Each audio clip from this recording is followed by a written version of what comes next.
السلام علیکم ورحمۃ اللہ وبرکاتہ۔ آپ کی خدمت میں حاضر ہے راجندر سنگھ بیدی کا افسانہ لاجونتی، جو اپنے دکھ مجھے دے دو میں پہلا ہی افسانہ ہے۔ آئیے افسانہ دیکھتے ہیں۔ راجندر سنگھ بیدی۔ ہتھ لائی کملانی لاجونتی دے بوٹے، یہ چھوئی موئی کے پودے ہیں رے، ہاتھ بھی لگاؤ کملا جاتے ہیں۔ ایک پنجابی گیت۔ بٹوارا ہوا اور بے شمار زخمی لوگوں نے اٹھ کر اپنے بدن پر سے خون پوچھ ڈالا اور پھر سب مل کر ان کی طرف متوجہ ہو گئے، جن کے بدن صحیح و سالم تھے لیکن دل زخمی۔ گلی گلی محلے محلے میں پھر بساؤ کمیٹیاں بن گئی تھی اور شروع میں بڑی تندہی کے ساتھ کاروبار میں بساؤ، زمین پر بساؤ اور گھروں میں بساؤ پروگرام شروع کر دیا گیا تھا۔ لیکن ایک پروگرام ایسا تھا جس کی طرف کسی نے توجہ نہ دی تھی۔ وہ پروگرام مغویہ عورتوں کے سلسلے میں تھا، جس کا سلوگن تھا دل میں بساؤ، اور اس پروگرام کے نارائن بابا کے مندر اور اس کے آس پڑوس بسنے والے قدامت پسند طبقے کی طرف سے بڑی مخالفت ہوتی تھی۔ اس پروگرام کو حرکت میں لانے کے لیے مندر کے پاس ملا شکور میں ایک کمیٹی قائم ہو گئی اور 11 ووٹوں کی اکثریت سے سندر لال بابو کو اس کا سیکریٹری چن لیا گیا۔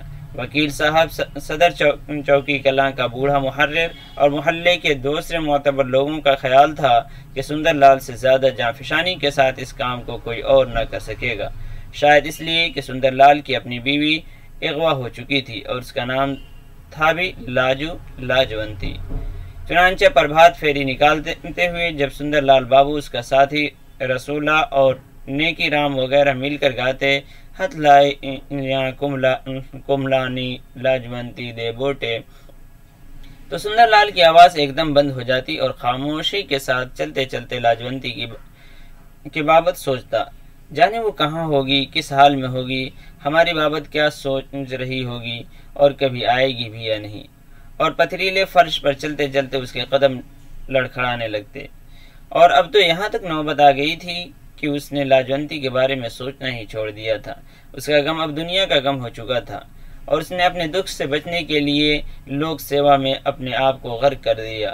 اس کے باوجود دوسرے ساتھیوں کی آواز میں آواز ملاتے ہوئے اسے یہ خیال ضرور آتا، انسانی دل کتنا نازک ہوتا ہے، ذرا سی بات پر اسے ٹھیس لگ سکتی ہے۔ وہ لاجونتی کے پودے کی طرح ہے جس کی طرف ہاتھ بھی بڑھاؤ تو کملا جاتے ہیں، لیکن اس نے اپنی لاجونتی کے ساتھ بدسلوکی کرنے میں کوئی بھی کسر نہ اٹھا رکھی تھی۔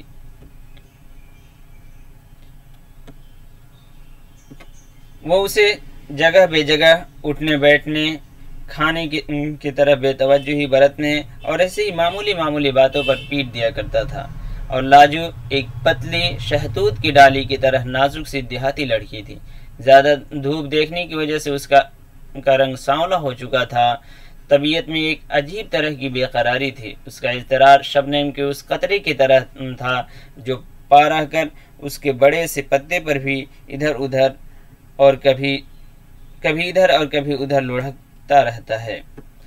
اس کا دبلا پن اس کی صحت کے خراب ہونے کی دلیل نہ تھی، ایک صحت مندی کی نشانی تھی، جسے دیکھ کر بھاری بھرکم سندر لال پہلے تو گھبرایا، لیکن جب اس نے دیکھا کہ لاجو ہر قسم کا بوجھ، ہر قسم کا صدمہ، حتیٰ کہ مار پیٹ تک گزرتی ہے، تو اپنے بدسلوکی کو بتدریج بڑھاتا گیا اور اس نے ان حدوں کا خیال ہی نہ کیا جہاں پہنچ جانے کے بعد کسی بھی انسان کا صبر ٹوٹ جا سکتا ہے۔ ان حدوں کو دھندلا دینے میں لاجونتی خود بھی تو ممدد ثابت ہوئی تھی، کیونکہ وہ دیر تک اداس نہ بیٹھ سکتی تھی۔ اس لیے بڑی سے بڑی لڑائی کے بعد بھی سندر لال کے صرف ایک بار مسکرا دینے پر وہ اپنی ہنسی نہ روک سکتی اور لپک کر اس کے پاس چلی آتی اور گلے میں باہیں ڈالتے ہوئے کہہ اٹھتی، پھر مارا تو میں تم سے نہیں بولوں گی۔ صاف پتہ چلتا تھا وہ ایک دم ساری مار پیٹ بھول چکی ہے۔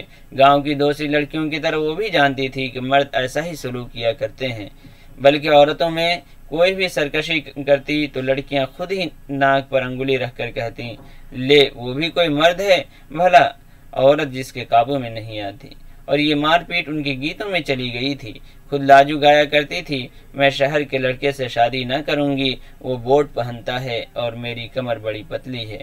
لیکن پہلی فرصت میں لاجو نے شہر ہی کے ایک لڑکے سے لو لگا لی اور اس کا نام تھا سندر لال، جو ایک بارات کے ساتھ لاجونتی کے گاؤں چلا آیا تھا اور جس نے دلہا کے کان میں صرف اتنا سا کہا تھا، تیری سالی تو بڑی نمکین ہے یار، بیوی بھی چٹپٹی ہوگی۔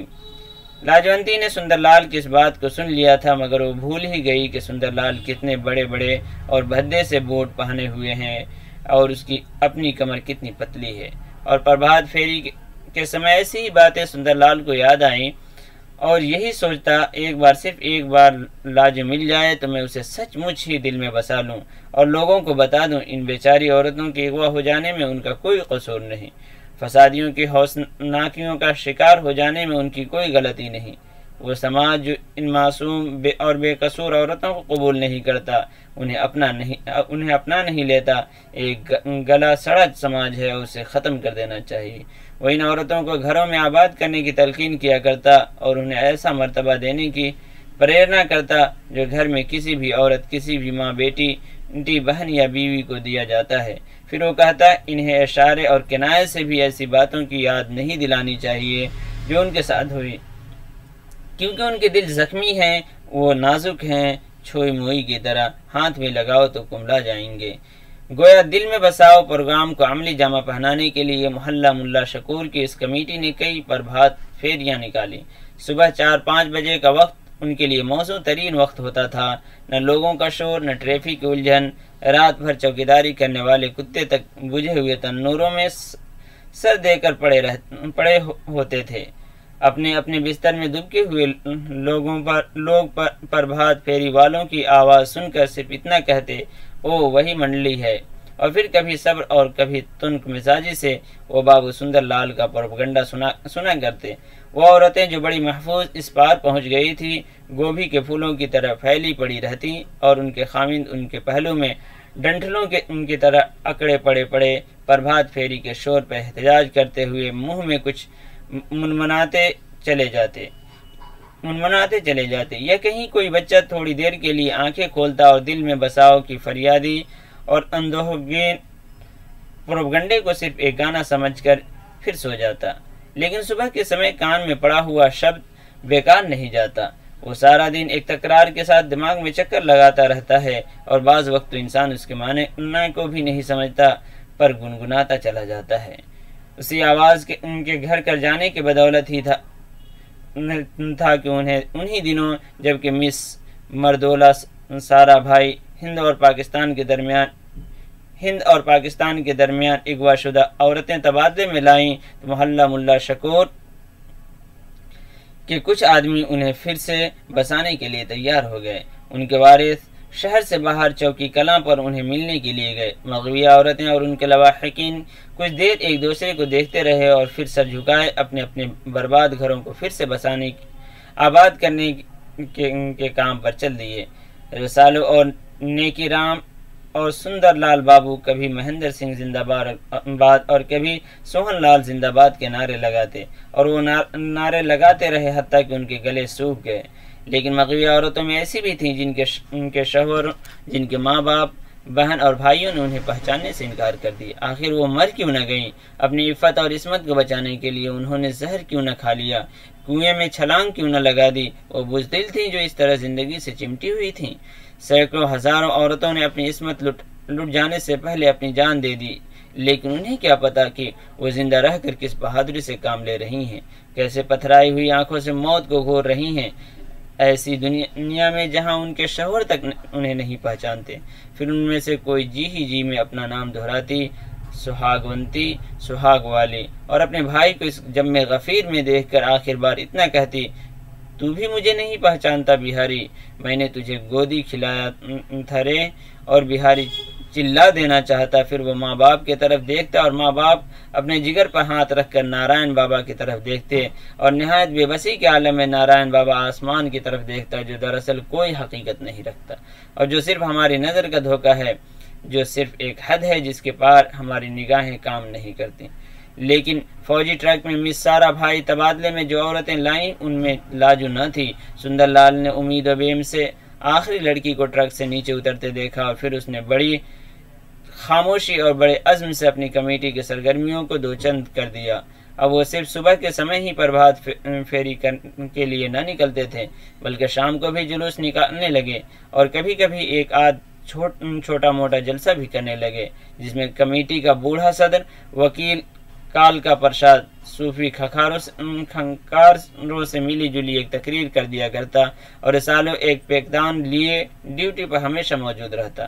لاؤڈ اسپیکر سے عجیب طرح کی آوازیں آتی، پھر کہیں نیکی رام محرر چوکی کچھ کہنے کے لیے اٹھتے، لیکن وہ جتنی بھی باتیں کہتے اور جتنے بھی شاستروں اور پرانوں کا حوالہ دیتے، اتنا ہی اپنے مقصد کے خلاف باتیں کرتے، اور یوں میدان ہاتھ سے جاتے دیکھ کر سندر لال بابو اٹھتا، پھر وہ 2 فقروں کے علاوہ کچھ بھی نہ کہہ پاتا، اس کا گلا رک جاتا، اس کی آنکھوں سے آنسو بہنے لگتے، اور روحانسا ہونے کے کارن وہ تقریر نہ کر پاتا، آخر بیٹھ جاتا، لیکن مجمع پر ایک عجیب طرح کی خاموشی چھا جاتی، اور سندر لال بابو کی ان 2 باتوں کا اثر جو کہ اس کے دل کی گہرائیوں سے چلی آتی تھیں، وکیل کال کا پرشاد، صوفی کے ساری ناصحانہ فصاحت پر بھاری ہوتا، لیکن لوگ وہی رو لیتے، اپنے جذبات کو آسودہ کر لیتے، اور پھر خالی ذہن گھر لوٹ جاتے۔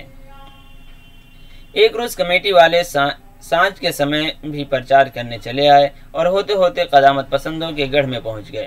مندر کے باہر پیپل کے ایک پیڑ کے ارد گرد سیمنٹ کے تھڑے پر کئی شردھالو بیٹھے تھے، اور رامائن کی کتھا ہو رہی تھی۔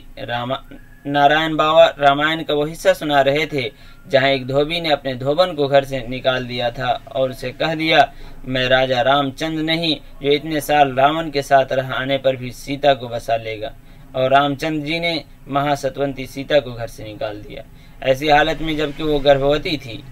کیا اس سے بھی بڑھ کر رام راج کا کوئی ثبوت مل سکتا ہے؟ نارائن بابا نے کہا، یہ ہے رام راج، جس میں ایک دھوبی کی بات کو بھی اتنی ہی قدر کی نگاہ سے دیکھا جاتا ہے۔ کمیٹی کا جلوس مندر کے پاس رک چکا تھا، اور لوگ رامائن کی کتھا اور سلوک کا ورنن سننے کے لیے ٹھہر چکے تھے۔ سندر لال آخر فکر سنتے ہوئے کہہ اٹھا، ہمیں ایسا رام راج نہیں چاہیے بابا۔ چپ رہو جی، تم کون ہوتے ہو؟ خاموش! مجمع سے آوازیں آئی، اور سندر لال نے بڑھ کر کہا، مجھے بولنے سے کوئی نہیں روک سکتا۔ پھر ملی جلی آوازیں آئیں، خاموش خاموش خاموش، ہم نہیں بولنے دیں گے، اور ایک کونے میں سے یہ بھی آواز آئی، مار دیں گے۔ نارائن بابا نے بڑی میٹھی آواز میں کہا، تم شاستروں کی مان مرجادہ کو نہیں سمجھتے سندر لال۔ سندر لال نے کہا، میں ایک بات تو سمجھتا ہوں بابا، رام راج میں دھوبی کی آواز تو سنی جاتی ہے لیکن سندر لال کی نہیں۔ انیر لوگوں نے جو ابھی مارنے پر تلے تھے، اپنے نیچے سے پیپل کے گولریں ہٹا دی، اور پھر سے بیٹھتے ہوئے بول اٹھے، سنو سنو سنو۔ رسالو اور نیکی رام نے سندر لال بابو کو ٹہوکا دیا، اور سندر لال بولے، شری رام نیتا تھے ہمارے، پر یہ بات ہے بابا جی، انہوں نے دھوبی کی بات کو تو ستیہ سمجھ لیا، مگر اتنی بڑی مہارانی کے ستیہ پر وشواس نہ کر پائے۔ نارائن بابا نے اپنی داڑھی کی کھچڑی پکاتے ہوئے کہا، اس لیے کہ سیتا ان کی اپنی پتنی تھی۔ سندر لال، تم اس بات کی مہانتا کو نہیں جانتے۔ ہاں بابا، سندر لال بابو نے کہا، اس سنسار میں بہت سی باتیں ہیں جو میری سمجھ میں نہیں آتی، پر میں سچا رام راج اسے سمجھتا ہوں جس میں انسان اپنے آپ پر بھی ظلم نہیں کر سکتا۔ اپنے آپ سے بے انصافی کرنا اتنا ہی بڑا پاپ ہے جتنا دوسرے سے بے انصافی کرنا۔ آج بھی بھگوان رام نے سیتا کو گھر سے نکال دیا ہے، اس لیے کہ وہ راون کے پاس رہ آئی ہے۔ اس میں کیا قصور تھا سیتا کا؟ کیا وہ بھی ہماری بہت سی ماؤں بہنوں کی طرح ایک چھل اور کپٹ کی شکار نہ تھی؟ اس میں سیتا کے ستیہ اور استے کی بات ہے، یہ راکشس راون کے وحشی پن کی، جس کے 10 سر انسان کے تھے لیکن ایک اور سب سے بڑا سر گدھے کا۔ آج ہماری سیتا نردوش گھر سے نکال دی گئی ہے۔ سیتا، لاجونتی اور سندر لال بابو نے رونا شروع کر دیا۔ رسالو اور نیکی رام نے تمام وہ سرخ جھنڈے اٹھا لیے جن پر آج ہی اسکول کے چھوکروں نے بڑی صفائی سے نعرے کاٹ کے چپکا دیے تھے، اور پھر وہ سب سندر لال بابو زندہ باد کے نعرے لگاتے ہوئے چل دیے۔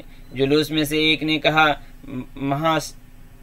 مہاستی سیتا زندہ باد، مہاستی سیتا زندہ باد۔ ایک طرف سے آواز آئی، شری رام چند، اور پھر بہت سی آوازیں آئی، خاموش خاموش، اور نارائن بابا کی مہینوں کی کتھا اکارت چلی گئی۔ بہت سے لوگ جلوس میں شامل ہو گئے، جس کے آگے آگے وکیل کال کا پرشاد اور حکم سنگھ محرر چوکی کلاں جا رہے تھے، اپنی بوڑھی چھڑیوں کو زمین پر مارتے اور ایک فاتحانہ سی آواز پیدا کرتے ہوئے، اور ان کے درمیان کہیں سندر لال جا رہا تھا۔ اس کی آنکھوں سے ابھی تک آنسو بہ رہے تھے۔ آج اس کے دل کو بڑی ٹھیس لگی تھی اور لوگ بڑے جوش کے ساتھ ایک دوسرے کے ساتھ مل کر گا رہے تھے، ہتھ لایو کملانی نی لاجونتی دے بوٹے۔ ابھی گیت کی آواز لوگوں کے کانوں میں گونج رہی تھی، ابھی صبح بھی نہیں ہو پائی تھی، اور محلہ ملا شکور کے مکان 414 کی بدوا ابھی تک اپنے بستر میں کربناک سی انگڑائیاں لے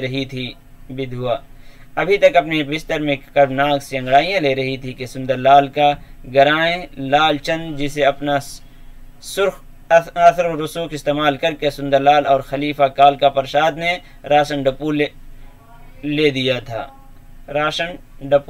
تھا، دوڑا آیا، اور یعنی لال چند، اور اپنے گاڑھے کی چادر سے ہاتھ پھیلائے ہوئے بولا، بدھائی ہو سندر لال۔ سندر لال نے میٹھا گڑ چلم میں رکھتے ہوئے کہا، کس بات کی بدھائی ہو لال چند؟ میں نے لاجو بھابھی کو دیکھا ہے۔ سندر لال کے ہاتھ سے چلم گر گئی اور میٹھا تمباکو فرش پر گر گیا۔ کہاں دیکھا ہے؟ اس نے لال چند کو کندھوں سے پکڑتے ہوئے پوچھا، اور جلد جواب نہ پانے پر جھنجھوڑ دیا، وہ آگے کی سرحد پر۔ سندر لال نے لال چند کو چھوڑ دیا اور اتنا سا بولا، کوئی اور ہوگی؟ لال چند نے یقین دلاتے ہوئے کہا، نہیں بھیا، وہ لاجو ہی تھی، لاجو۔ تم اسے پہچانتے بھی ہو؟ سندر لال نے پھر سے میٹھے تمباکو کو فرش پر سے اٹھاتے اور ہتھیلی پر مسلتے ہوئے پوچھا، اور ایسا کرتے ہوئے اس نے رسالوں کی چلم حقے پر سے اٹھا لی اور بولا، بھلا کیا پہچان ہے اس کی؟ ایک تندولہ ٹھوڑی پر ہے، دوسرا گال پر۔ ہاں، اور سندر لال نے خود ہی کہہ دیا، تیسرا ماتھے پر۔ وہ نہیں چاہتا تھا اب کوئی خدشہ رہ جائے، اور ایک دم اسے لاجونتی کے جانے پہچانے جسم کے سارے تندولے یاد آ گئے جو اس نے بچپنے میں اپنے جسم پر بنوا لیے تھے، جو ان ہلکے سبز دانوں کے مانند تھے جو چھوئی موئی کے پودے کے بدن پر ہوتے ہیں، اور جس کی طرف اشارہ کرتے ہی وہ کملانے لگتا ہے۔ بالکل اسی طرح ان تندولے کی طرف انگلی کرتے ہی لاجونتی شرما جاتی تھی اور گم ہو جاتی تھی، اپنے آپ میں سمٹ جاتی تھی، گویا اس کے سب راز کسی کو معلوم ہو گئے ہوں، اور کسی نامعلوم خزانے کے لٹ جانے سے وہ مفلس ہو گئی ہو۔ سندر لال کا سارا جسم ایک انجانی خوف، ایک انجانی محبت اور اس کے مقدس آگ میں پھکنے لگا۔ اس نے پھر سے لال چند کو پکڑ لیا اور پوچھا، لاجو وہ آگے کیسے پہنچ گئی؟ لال چند نے کہا، ہند اور پاکستان میں عورتوں کا تبادلہ ہو رہا تھا نا۔ پھر کیا ہوا؟ سندر لال نے اکڑو بیٹھتے ہوئے کہا، کیا ہوا پھر؟ رسالو میں بھی اپنی چارپائی پر اٹھ بیٹھا اور تمباکو نوشوں کی مخصوص کھانسی کھانستے ہوئے بولا، سچ مچ آ گئی ہے لاجونتی بھابھی؟ لال چند نے اپنی بات جاری رکھتے ہوئے کہا، واگیا پہ 16 عورتیں پاکستان نے دے دی اور اس کے عوض 16 عورتیں لے لی، لیکن ایک جھگڑا کھڑا ہو گیا۔ ہمارے والنٹیئر اعتراض کر رہے تھے کہ تم نے جو عورتیں دی ہیں ان میں ادھیڑ بوڑھی اور بیکار عورتیں زیادہ ہیں۔ اس تنازع پر لوگ جمع ہو گئے، اور اس وقت ادھر کے والنٹیئروں نے لاجو بھابھی کو دکھاتے ہوئے کہا، تم اسے بوڑھی کہتے ہو؟ دیکھو جتنی عورتیں تم نے دی ہیں ان میں سے ایک بھی برابری کرتی ہیں اس کی۔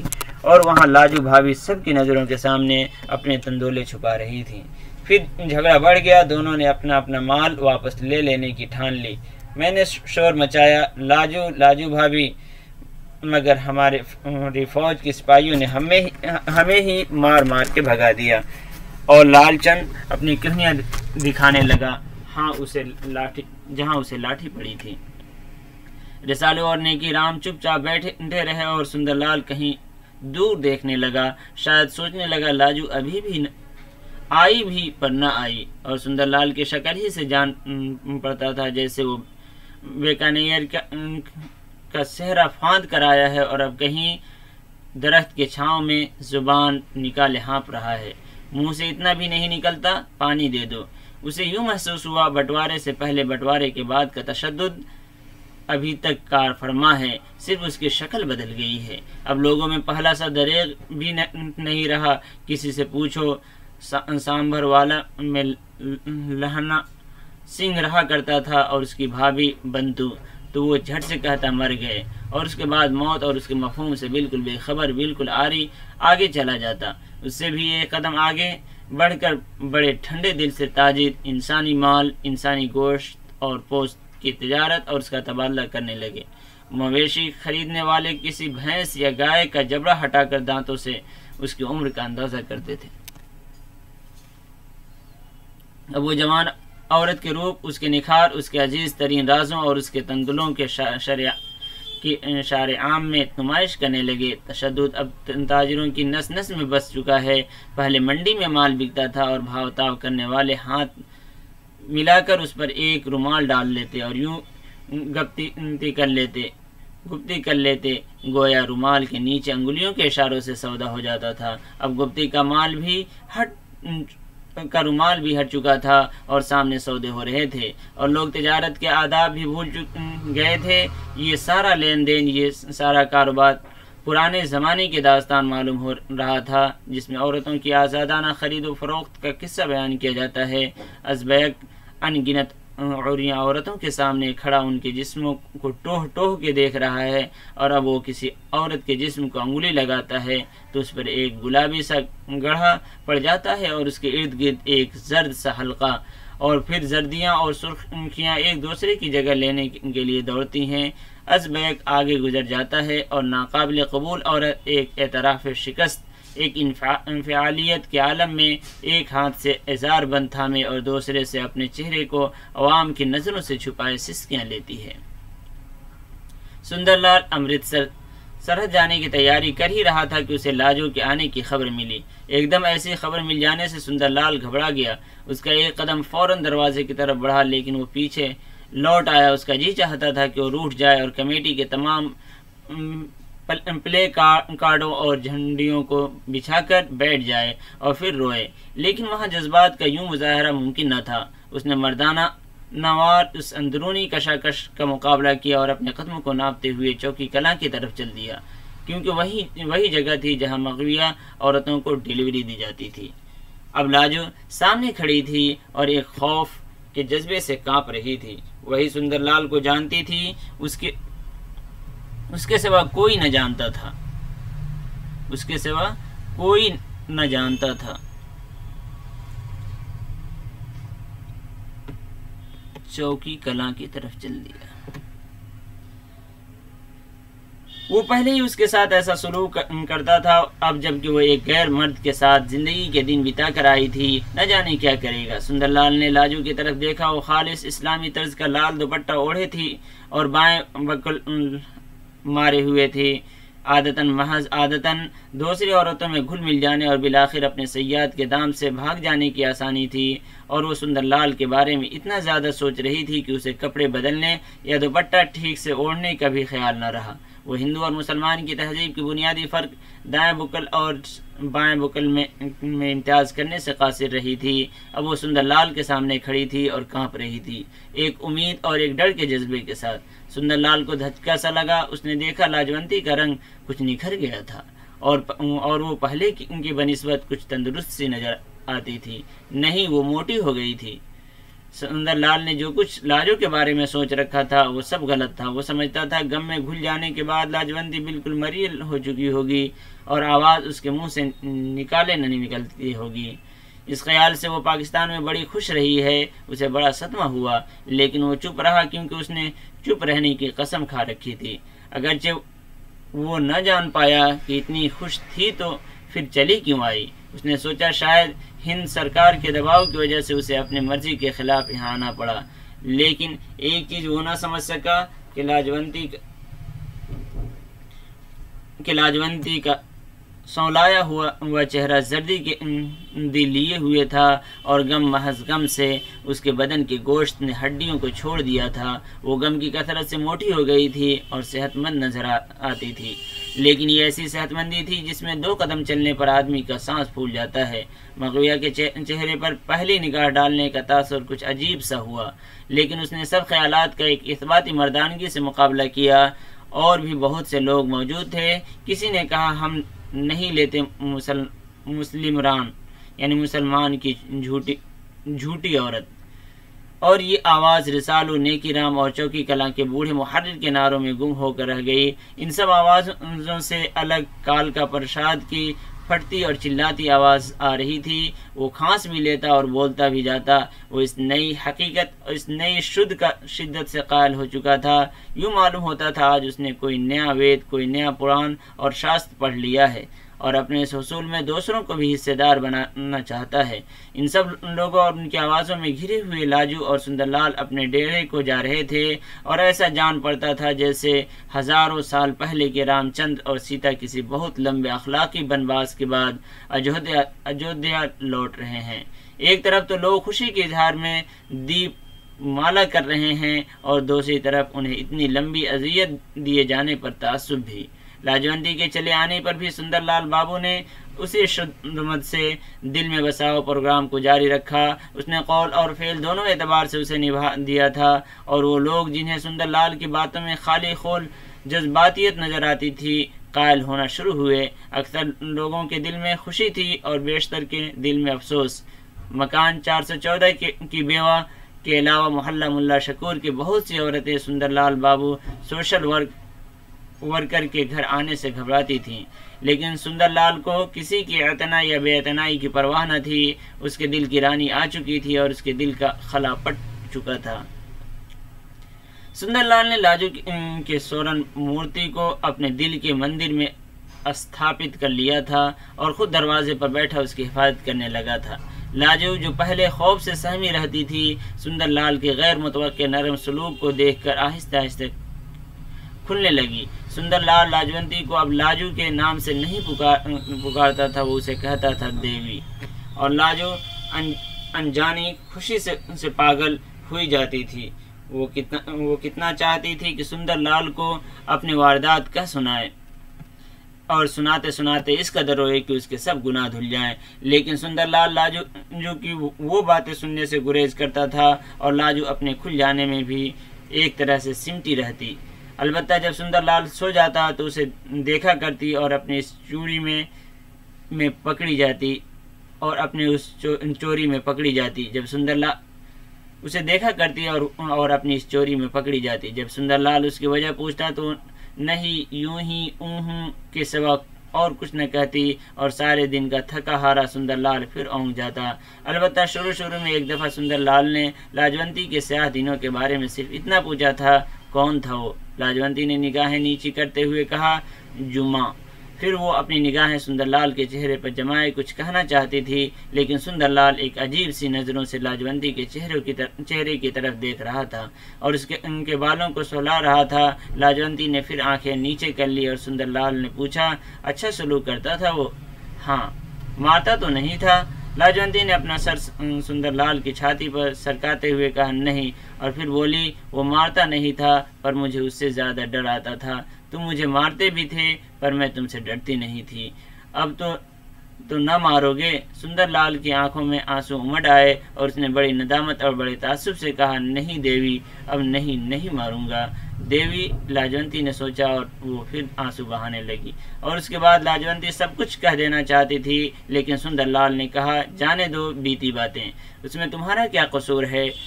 اس میں قصور ہے ہمارے سماج کا، جو تجھ ایسی دیویوں کو اپنے ہاتھ عزت کی جگہ نہیں دیتا، وہ تمہاری ہانی نہیں کرتا، اپنی کرتا ہے۔ اور لاجونتی کے من ہی میں رہی، وہ کہہ نہ سکی، وہ کہہ نہ سکی ساری بات، اور چپکی دبکی پڑی رہی اور اپنے بدن کی طرف دیکھتی رہی، جو کہ بٹوارے کے بعد اب دیوی کا بدن ہو چکا تھا، لاجونتی کا نہ تھا۔ وہ خوش تھی، بہت خوش، لیکن ایک ایسی خوشی میں سرشار جس میں ایک شک تھا اور وسوسے۔ وہ لیٹی اچانک بیٹھ جاتی، جیسے انتہائی خوشی ان کے لمحوں میں کوئی آہٹ پا کر یکایک اس کی طرف متوجہ ہو جائے۔ جب بہت سے دن بیت گئے تو خوشی کی جگہ پورے شک نے لے لی، اس لیے نہیں کہ سندر لال بابو نے پھر وہی پرانی بدسلوکی شروع کر دی تھی، بلکہ اس لیے کہ وہ لاجو سے بہت ہی اچھا سلوک کرنے لگا تھا، ایسا سلوک جس کی لاجو متوقع نہ تھی۔ وہ سندر لال کی وہ پرانی لاجو ہو جانا چاہتی تھی جو گاجر سے لڑ پڑتی اور مولی سے مان جاتی، لیکن اب لڑائی کا سوال ہی نہ تھا۔ سندر لال نے اسے یہ محسوس کرا دیا جیسے وہ لاجونتی کانچ کی کوئی چیز ہے جو چھوتے ہی ٹوٹ جائے گی، اور لاجو آئینے میں اپنے سراپا کی طرف دیکھتی اور آخر اس سے نتیجے پر پہنچتی کہ وہ اور تو سب کچھ ہو سکتی ہے پر لاجو نہیں ہو سکتی۔ وہ بس گئی پر اجڑ گئی۔ سندر لال کے پاس اس کے آنسو دیکھنے کے لیے آنکھیں تھیں اور نہ آہیں سننے کے لیے کان، پر بھات پھیریاں نکلتی رہیں اور محلہ ملا شکور کا سدھارک رسالو اور نیکی رام کے ساتھ مل کر اسی آواز میں گاتا رہا، ہتھ لایو کم لائنی لاجونتی دے بوٹے۔